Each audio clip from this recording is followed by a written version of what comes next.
सत साहिब बंदी छोड़ सतगुरु रामपाल जी भगवान की जय हो।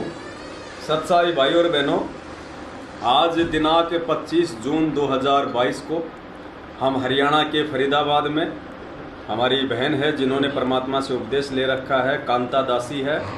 फरीदाबाद के नहर पार बुडेना गांव है, नहर पार बुडेना गांव में यहाँ पे आज सतगुरु रामपाल जी भगवान को हलवाराम का भोग लगा है, भंडारे का भोग लगा है। काफ़ी संख्या में भाई बहन आए हुए हैं, बैठ के हम परमात्मा की चर्चा कर रहे हैं।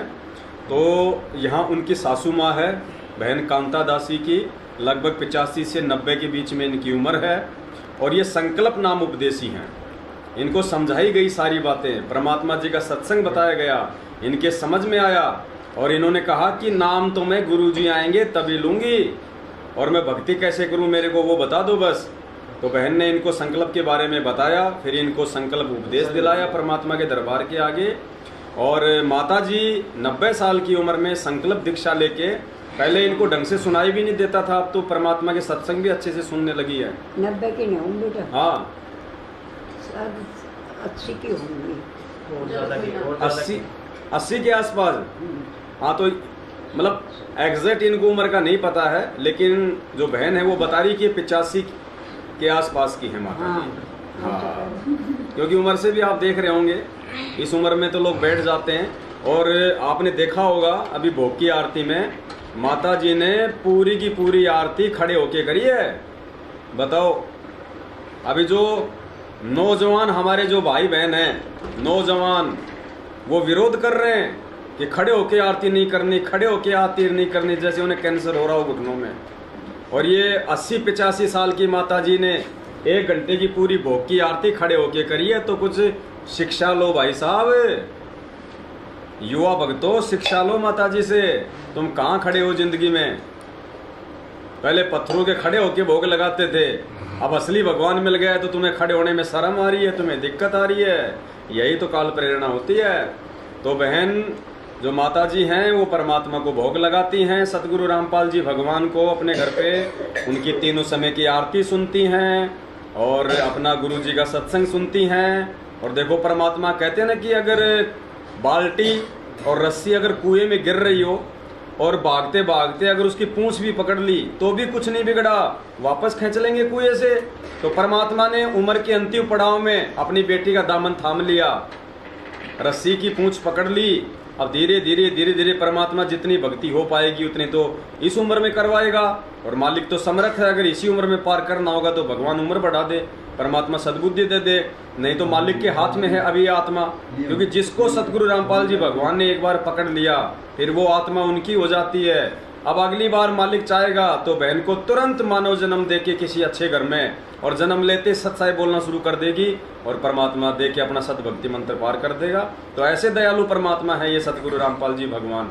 लेकिन ये दयालु परमात्मा दयालुता उसी आत्मा के साथ में दिखाता है जो उन्हें परमात्मा के रूप में स्वीकार करती है, और जो उन्हें खाली अपना गुरु मान लेती है, एक आम व्यक्ति मान लेती है, खाली एक संत मान लेती है। तो फिर गरीबदास जी महाराज जी की वाणी है ही कि गुरु मानुष कर जानते ते नर कहिए अंध, ओवे दुखी संसार में आ गए यम के फंद। तो देखो कितनी अच्छी दया हो रही है इस परिवार पे, परमात्मा की भक्ति यहाँ पे प्रवेश है। और बाकी जो मेंबर हैं जो परिवार के, बहन के जो बेटे हैं, बेटों के जो बहुए हैं, वो भी परमात्मा जी के जो सत्संग है वो सुन रही हैं। और वो कह रहे हैं कि जैसे हमें समझ में आ जाएगा ये मार्ग, इनका कोई विरोध नहीं है, यहाँ पे कोई विरोध नहीं है, अच्छे से भक्ति हो रही है। जैसे ही उनको ये मार्ग समझ में आ जाएगा परमात्मा का, तो वो आत्माएं भी परमात्मा से संकल्प दीक्षा लेके, या जैसे पूज्य गुरुदेव जी आने वाले समय में बाहर आएंगे तो मालिक से नाम उपदेश लेके वो भी भक्ति मार्ग से जुड़ जाएंगी। तो पुण्यात्माओं, जो भगत भाई बहन अपने पूज्य गुरुदेव जी को भगवान मान के अपने घर पे भोग नहीं लगा रहे हैं, सतलोक आश्रम मैनेजमेंट हरियाणा के डर से, उनके भय से, या अपनी नासमझी और अज्ञानता के चलते, ऐसे भगत भाई बहनों को हमारी इंद्रमती माता जी से शिक्षा लेनी चाहिए। पुण्यात्मा, तब कहीं जाके भगवान मिलता है। ऐसे ड्रामेबाजी करने से, देखा देखी में चलने से, भेड़ चाल में चलने से परमात्मा नहीं मिलता।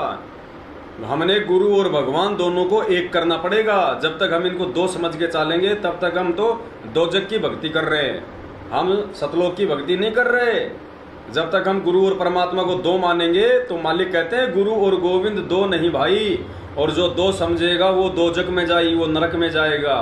तो देखो बहन तो दाढ़ी मूछ वाली फोटो को जानती भी नहीं, देखा भी नहीं बहन ने, तो इन्होंने तो सिर्फ अपने सतगुरु रामपाल जी भगवान को देखा है, उन्हीं को भोग लगाती है, उन्हीं की आरती करती है, उन्हीं की भक्ति करती है, वो ही इनको पार करेंगे।